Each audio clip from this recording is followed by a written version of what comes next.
Hey everyone, it's David Sirota. So there's a lot of talk about Mike Pence of late. I think some people think that he may be very soon the next president if Donald Trump resigns. He clearly has a lot of power because he has legislative experience, gubernatorial experience that helps shape policy in the White House under a president who doesn't have any legislative experience. And guess what? Big companies and big industries are lobbying Mike Pence. They're getting very close to him. We reviewed at International Business Times federal records, lobbying records, showing that major industries have swarmed to Pence's office looking to lobby him on a whole variety of issues that he, not surprisingly, has been subsequently very outspoken on. I'm going to give you some examples. There's been a lot of lobbying of Pence by the healthcare industry.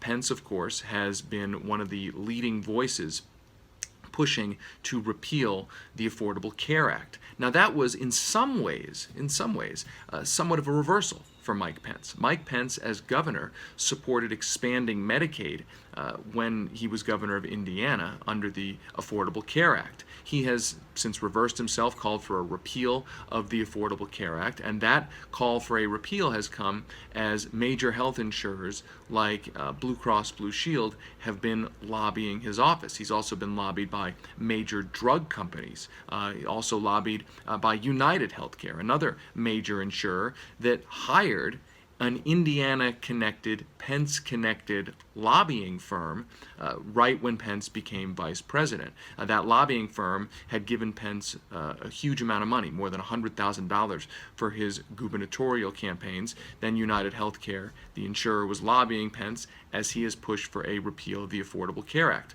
Also, a number of financial firms have been lobbying Mike Pence, some of the major banks and the like, as Pence has also added his voice to the push to repeal the Dodd-Frank bill, that post-crisis, all those post-crisis financial regulations. Pence again has been up on Capitol Hill and been very supportive of repealing that and replacing it with basically a deregulatory measure. Mike Pence has been very outspoken on how Donald Trump and the Trump administration will support fossil fuels and the coal industry. Guess what?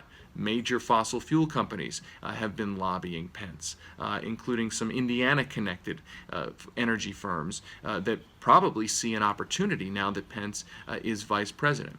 And then Mike Pence's former congressional chief of staff has now become a lobbyist, and he has been directly lobbying Mike Pence's office, his old boss's office, on behalf of defense contractors, telecommunications firms that are seeking the end of net neutrality regulations. The point here is that Mike Pence is clearly seen as a major power player and policymaker inside the Trump administration, and you have Pence echoing the positions of the people, the companies that are lobbying his office.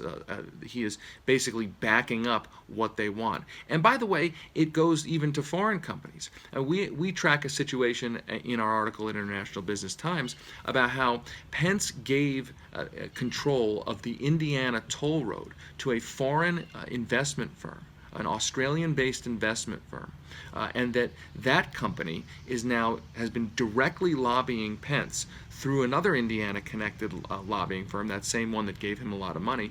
They have been lobbying him as vice president as he has spearheaded the Trump administration's plan to privatize infrastructure. So even foreign-based companies are getting in on the action, knowing that Mike Pence is a major policy player inside the Trump administration and, of course, could be the next president. This has gotten very little attention, so much attention on Donald Trump and his public antics, but it's always worth following the money, especially when it comes to looking at the power players who are actually making the policy.